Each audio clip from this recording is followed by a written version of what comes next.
Sabbath School, the heart of the church.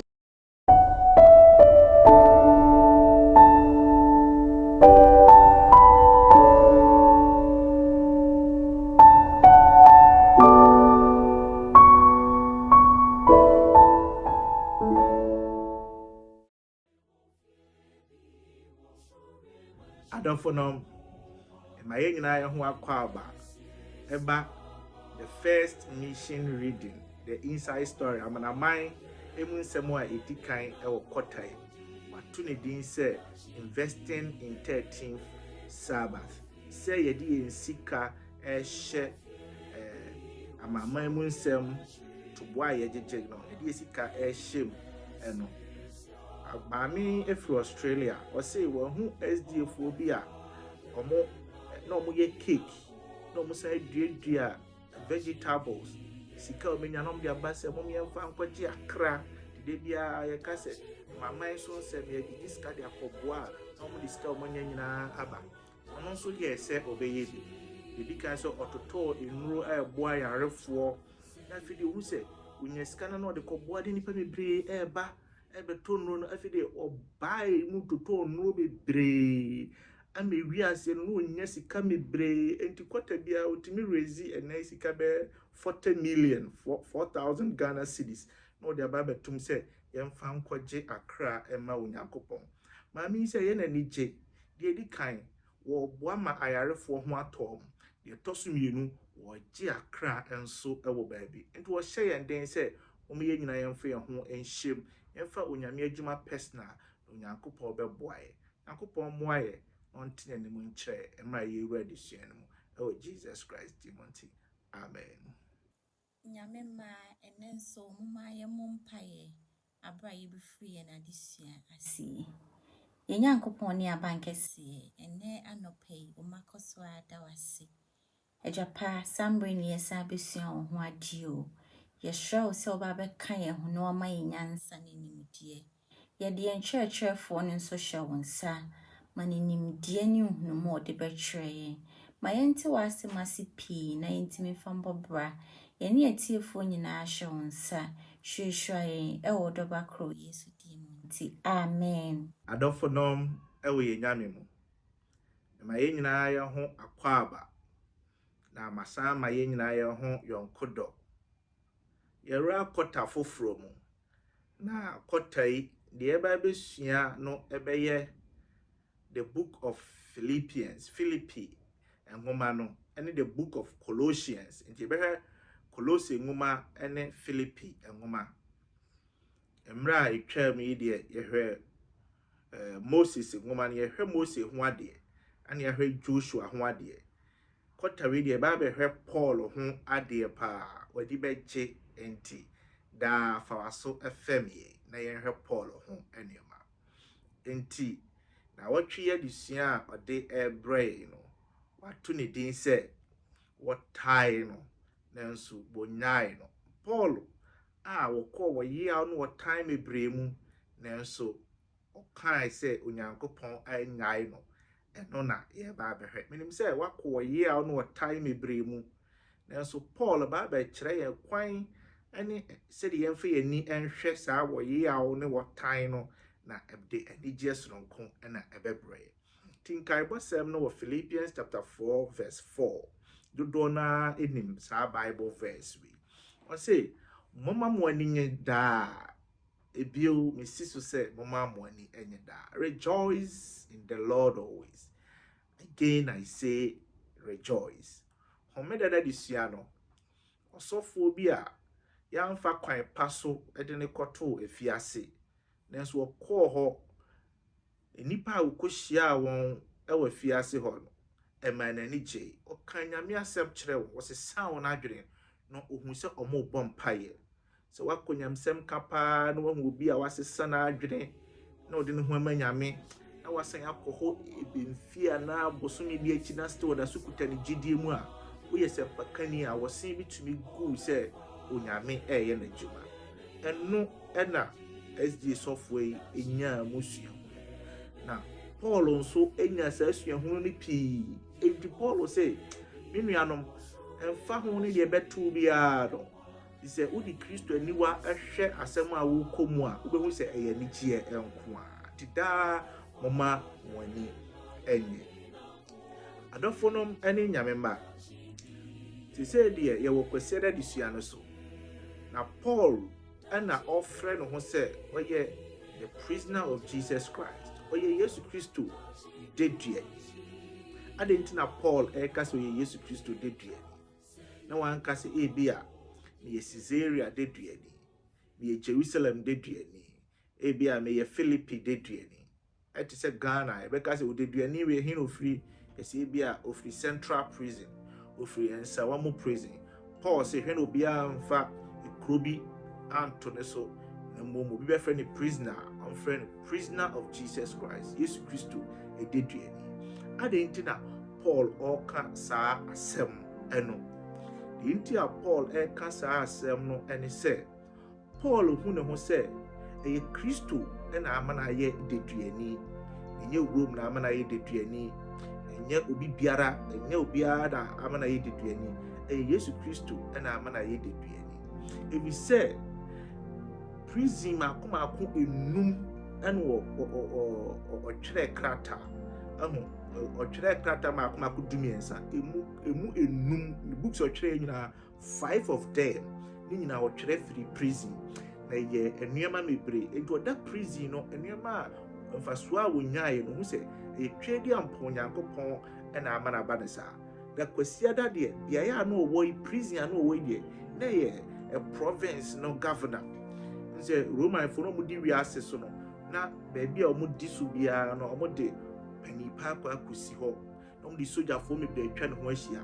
Nti beaeɛ a na Paul ɛwɔ paa wɔ Rome yi deɛ na ɛhɔ na wɔwɔ no sogyafoɔ maako 14,000 ɛna atwa governor no ho ahyia bi sɛ na ɛhɔ ɛyɛ ehuma wɔn.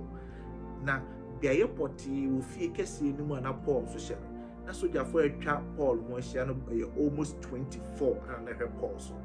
Na Paul deɛ wɔn no na ɛnyɛ afiase hɔ ne ehunu na ɛfa ne ho na mmom na Kristo ne hia no. Enti nipa na atwa Paul ho ahyia sojarsfoɔ bɛyɛ 24 atwa ne ho ahyia no nyinaa ɔka Nyame asɛm ɛkyerɛ wɔn ama obenya Nyamesomfoɔ mpo a na ɛwɔ prison hɔ. Ɛna me yɛte sɛ Paul was not just a prisoner but a prisoner of Jesus Christ.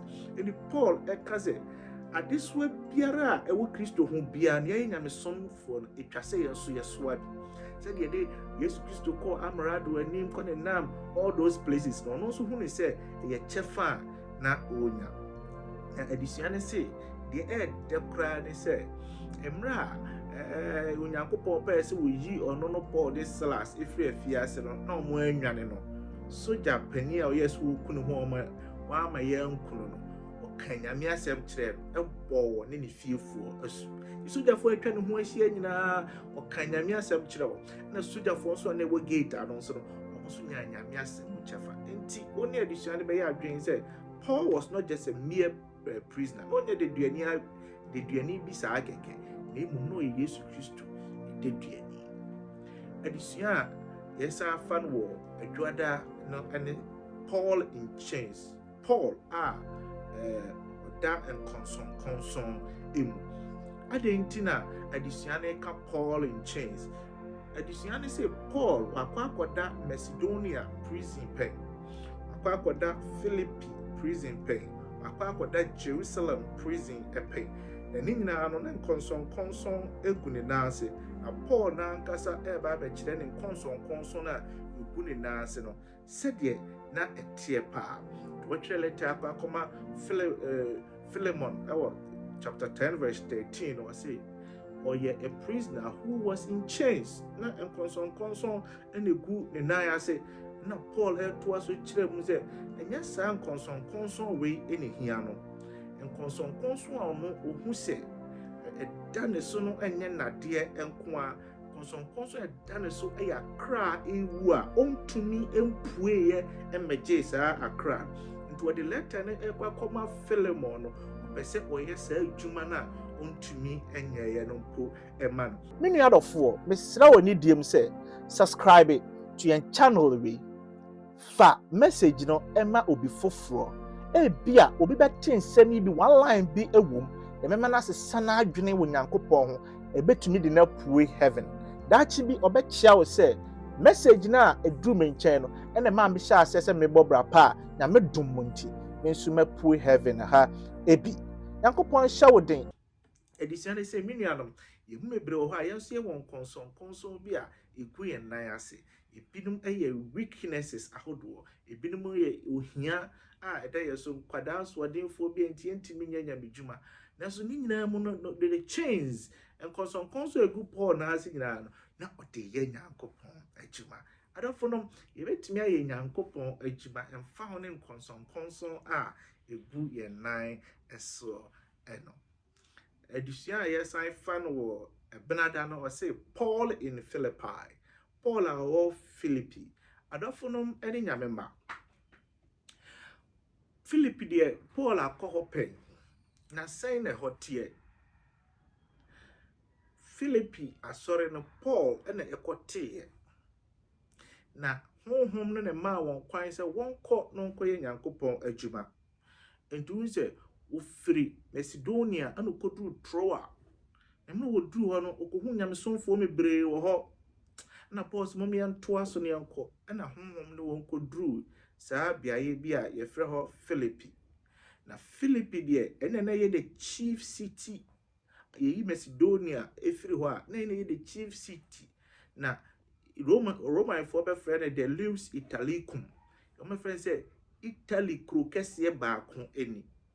Na wɔn kasa a wɔka no ɛne Rome kasa ne yɛpɛ. Ɛbrɛ no so no na Rome te sɛ ɛne America obi apɛ so wɔkɔ hɔ no. Na Rome nyɛ ekuro ketewa ɛden sɛ yɛbɛfrɛ obi sɛ wei yɛ Romani anaa Roman citizen. Enti mo kae sɛ mmerɛ bi Paul kae sɛ yɛ Roman citizen na soldiers fo no nyinaa ɛretwane. Obi biara yɛbɛwo no ɛwɔ Philippi biara no na ɔyɛ yɛfrɛ no sɛ ɔyɛ Roman citizen. Ɛhɔ na cars akɛseɛ nyinaa ɛkɔ. Ɛhɔ na edwadie nyinaa ɛkɔ so. Na schools akɛseɛ nyinaa ɛhɔ na ɛwɔ. Na yɛ kuro kɛseɛ paa. Paul enyamsɛm ka nyinaa mu no ɔsɛ mom yɛntra ha ne yɛnka nyamsɛm ɛwɔ ha. Adenti ebi sɛ aha yɛ center no bɛma nyamedwuma no akokɔ baabi mebree. Ɛmɛ yɛte aseɛ sɛ Paul no yɛ strategic. Na nye obi a ne yɛ sɛ ɔnante na no ɔpɛ na mu masɛmpa no bɛkɔ ɛna ne hia no. Nti wɔsɛe ɛbrɛ ɛma wɔyɛ nyamedwuma ɛwɔ hɔ. Adɔfo no ne Nyame ma ne kuro no hia Rome for to the extent sɛ hɔ kora na ɔmo nye wɔn taxes. Adɔfo no ne abosomsɛm wɔ hɔ efisɛ ne yɛ Rome kuro kɛseɛ paa. Na so Paul enya ntoboaseɛ ɛhyehyɛ adwuma ɛwɔ hɔ yie paa. Ɛma wie aseɛ no asɛmpa no timi kɔɔ de Amphipolis, ɛkɔ Apollonia, ɛkɔ Thessalonica, ɛna ɛkɔɔ Berea. But you see, I say Paul no yɛ very strategic. Deɛ di kan ɛne sɛ Paul na ɔnhwɛ kuma no wɔyɛ. Nipa nan pɛ ogyina so de yɛ onyamedwuma ɛte asɔre ɛwɔ hɔ. Adɔfo no ne Nyame ma Paul ɔhyehyɛ efiri ɛsoro ɛba fam sɛ wei yɛ pani wei na ɛtɔ so saa. Me nuanom ne na Nyame ma Paul ɛne Silas ewiase no wɔn mmienu yɛde wɔn to prison ɛwɔ Philippi hɔ. Nanso wɔsan twerɛ letter ɛbae. Ɛmɛ yɛte ase sɛ Paul say even in his absence emra wɔn ni hɔ nyinaa no na ɔpɛ kwan bi so to reach them. Yɛkɔ ka nyamesɛm a yɛte asɔre na noa no ana Paul deɛ ɔse ɛnyɛ saa ɛna na ɔyɛ ne dwuma ne nyamedwuma de bia no or reach out to the people. Adɔfo na wohyia no plane mu, adɔfo wohyia no bus bi mu, train, car bi mu, market bi a wogye ne number no so ukoso ene ni che onyame asem ana. That was Paul. Se onipa kro no ebehu onyame no na ehia no se obehu onyame akosi asie. Ne Paul ono so okasa fa Kolose asafo na ho. Kolose fo ene eye Turkey fo. Na abakosem pii eni Kolose ho. Na so hwe sika no odi a na abosom ti na na deda won sika no so kire se na ya abosomsom akro. Nanso Paul wampaba. Paul kanyame asem ewo Ephesus na about 10-15 miles away. Na enye enwapi na okanyame asem no abrante bi efre Epaphras osesa na adwene wo Ephesus. Na Paul tete Epaphras to the sense Epaphras be yesempakani kese.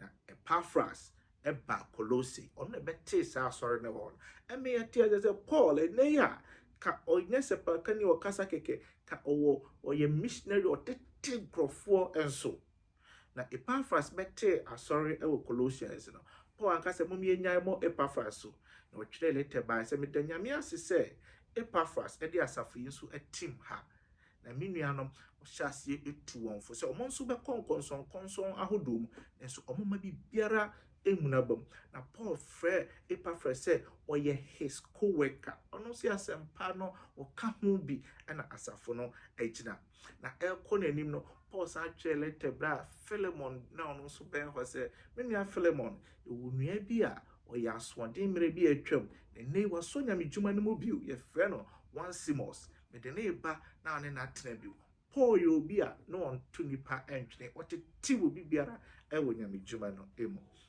e wo de na disia no a de ba wie no say the churches of Philippi and Colossae emna Paul twere letter akoma wo okeka eniema bi a e pese ye hye ne nso se de be ya adisia didi edim no ye nyamfo nso e wo ho ofre won say saints and ofre bi CS oka akronkronfo nyame ma wa ha opa kire se enye Roman akronkronfo te se obi a ko Roman church se saint boni bi ani no nyesa na opa kire na emom na opa kire se omama omo ho kwan ami abɔ na su ene de ofre won nyame akronkronfo ekwan na nyame efre Israelfo holy nation okronkron man wom se no omo soma bosom ye ne men se den fata no so se ne man kronkron no no pese wote ase se wonyame ani so de omo ya kronkronfo enso nipa ni so de mo ho so omo ya kronkron echen obi de na Paul kire e wo ho no ti mo me enhye den so sa addition say ekwan ya Paul o training Timothy ene Epaphras mo me hu se Paul na o leadership skills na no na me da kwa hwefo asafo no yekutam no ne wo Timothy osofo osempakani Epaphras sa na yaso church ne wa osofo osempakafo lay members ekonyina. That is the divine structure a onyankopon de ma the New Testament church ne da so ekutamu esa nuanom onyankopon hyire na edition so emaye na edition no teachers edition on my story bi okunu bi ano onom nsa ohwie ade bi egu de yire so ma na yire ekuro tu na na yire ewu na emra ye kwa akodi ni kun na asem no ye de ni kun no ko na yire ne mpa no ma na yire ne ewu ye ka kire oba ne se onka bibi na ye fa enye ni kun oba ne hwe ni petwa wo hia ne sa na hwe ni kun akodi ni kun wo hwe ne nan wo hwe ne ni kun ni nsa ni kopo ni kun eni emu ni kun ni ne yire ni ehia oba o yare de ni bo ni kun eni na afedi o sere na wakai won do a oba ni na okachi omo say it was an accident ye na for so na man the basa na okan it to one from oba no hwe wo do a wo ma ni kun na odi ni kun ne mfon so eche no na odi bibia eba wiye eni a ye de hwe ade ehia nuanom emfa ho no de obekom nyina eno Paul say when ni a wo de hwe no say e Kristo na amana banesa nkobo bia sobo nkofa asemo emre obia utwa antroto so say yenko emfa nkoto afiase no enye ono na ane no problem nyankopon na ama ho kwan say kwafiase na koka asempa kire obi Judas a wo Yesu Kristo amana nya Judas na ye problem emom enkwanje a de beba eni hiaye Paul say what tie de na so twedi ampo nyame de onyaye kokomwaye na adonti amen nyame ba wo hweme se oni asua disua ndi abawe nyame nkoso nhyiraw na nkoso nya okese enkakra se ya nyina ye de bekwa akopi heaven na ne da ha de ka kire oni se na wotwe bia disua no ye de beba ona ase na se nyaba na wosaka na hwe a entra so wadawroma onsu nu nua bi nche shelenk ne ma no no no so ntumi hunu na disua kakra ye nyina ye ntumi nsua ne ye sam na twedi ampo nyankopon hira ye nyina next week same time ye de disua no bebo nyame hira